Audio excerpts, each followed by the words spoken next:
an employer, right? If you're an employer, we employ 400 people. If you're an employer, right, and you're looking for an accountant, right, you can take someone who is completely, and this is probably a pretty common talking point, but I kind of want to see what you say to it.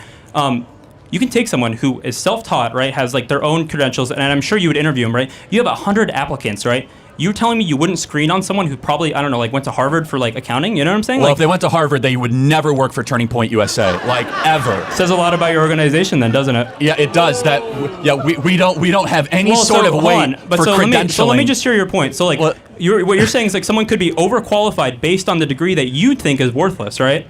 If you go to Harvard, I immediately think you're an intellectual idiot. Like, oh wow, okay. If you go to Harvard, I think you are infected with the worst possible ideas. I mean, that kind of like goes against what you just said about them being overqualified to work for your organization, right? Well, I never said overqualified. I said they'd be overcredentialed. There's a big difference in qualification and credentialing. Well, I mean, you just talked about how you can get a credential outside of school, but in this case, someone could be overcredentialed for your job. No, you can get wisdom and intelligence outside of school. Oh, okay, that's a good one. But you don't have to get a credential outside of school. Wisdom and intelligence. So there's a big difference.